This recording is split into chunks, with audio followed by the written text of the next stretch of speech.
മദ്രസയിലെ കാര്യമൊക്കെ കൊള്ളാം. പക്ഷേ കൂട്ടുകാരെ, അസർ ബാങ്ക് കൊടുക്കുന്നു. നമുക്ക് നമസ്കരിക്കാൻ പോകണ്ടേ?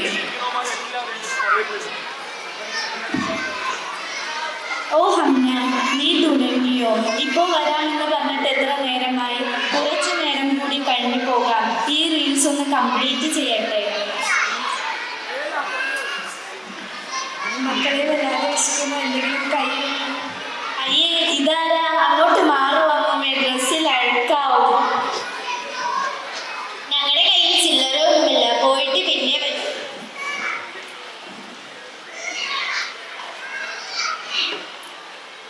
കൂട്ടുകാരെ, നമ്മൾ എന്തിനാണ് ഈ കാണുന്ന ഭംഗിയും പണമൊന്നും നമ്മുടെ കൂടെ വരില്ലാന്ന് നിങ്ങൾക്കറിയില്ലേ?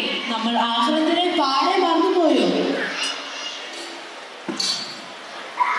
നീ എപ്പോഴും ഇങ്ങനെയാണ്. മരണം മാത്രം എന്നൊക്കെ പറഞ്ഞ് പേടിപ്പിച്ചുകൊണ്ടിരിക്കും. നമുക്ക് ഇനിയും കുറെ കാലമുണ്ടല്ലോ. പ്രായമാകുമ്പോൾ നോക്കാം തീരെ കാര്യങ്ങൾ. അതാണ് നമ്മുടെ തെറ്റ്. മരണം എപ്പോഴാണ് വരിക എന്ന് ആർക്കും അറിയില്ല. നമ്മൾ ഈ ഫോണിലും ഫാഷനിലും സമ്പാദിക്കുന്നതിലും ചിലവഴിക്കുന്ന സമയം നാളെ ഖബറിൽ ഉപകരിക്കുമോ? നമ്മൾ ആഹ്ലത്തിനെ പാടെ മറന്നു എന്ന ചോദ്യം നമ്മൾ ഓരോ നിമിഷവും സ്വയം ചോദിക്കണം.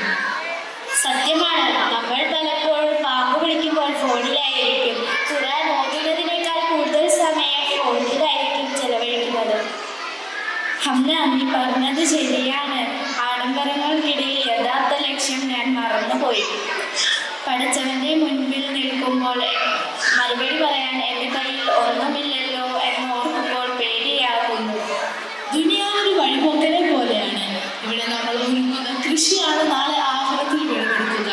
അല്ലാതെ നമ്മുടെ വസ്ത്രത്തിന്റെ ഭംഗിയല്ല, ഹൃദയത്തിന്റെ ശുദ്ധിയാണ് അള്ളാഹു നോക്കുക. ഇനി വൈകിക്കേണ്ട, നമുക്ക് ആദ്യം പോയി നമസ്കരിക്കാം. എന്നിട്ട് നോക്കാം ബാക്കി കാര്യം.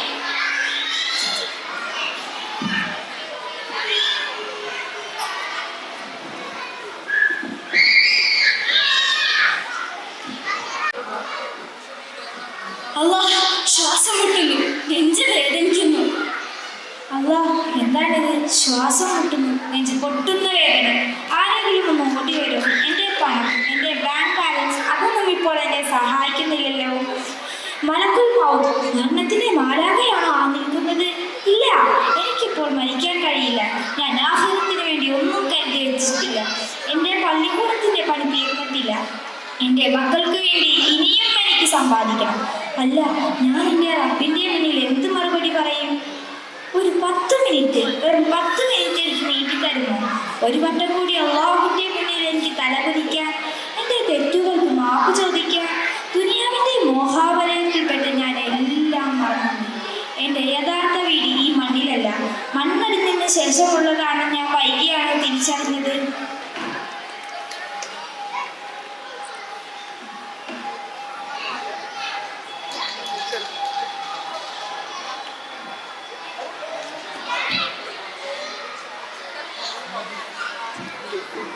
സുഹൃത്തുക്കളെ, ദുനിയാവ് നമ്മളെ വഞ്ചിക്കാതിരിക്കട്ടെ.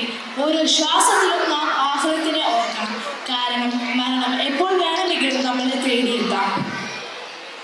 നമ്മുടെ കയ്യിലുള്ള മൊബൈൽ ഫോണിന്റെ ചാർജ് തീരുമെന്ന് പേടിച്ച് പവർ ബാങ്ക് തിരയുന്നവരാണ് നമ്മൾ.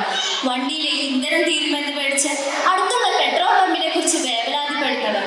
നാളത്തെ ഭക്ഷണത്തെ പറ്റിയും പടുത്തുയർത്തേണ്ട വീടിനെ കുറിച്ചും നമ്മുടെ മക്കളുടെ ഭാവി പ്രശസ്തിയെ കുറിച്ചും നമുക്ക് വലിയ കരുതലുണ്ട്. എന്നാൽ ഈ ഓട്ടത്തിനിടയിൽ നാം എപ്പോഴെങ്കിലും ഒന്ന് നിന്ന് ചിന്തിച്ചിട്ടുണ്ടോ? ശ്വാസം നിൽക്കുന്ന നിമിഷം അവസാനിക്കുന്നതാണോ നമ്മുടെ ഈ ജീവിതം?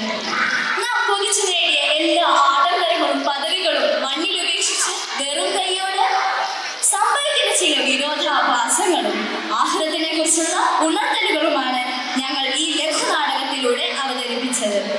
നമ്മുടെ തിരക്കുകൾക്കിടയിൽ നിന്നും മാറി നിന്ന് അല്പനേരം നമ്മുടെ യഥാർത്ഥ പരലോക ജീവിതത്തെ പറ്റി ചിന്തിക്കാൻ നാം പരിശ്രമിക്കേണ്ടതാണ്.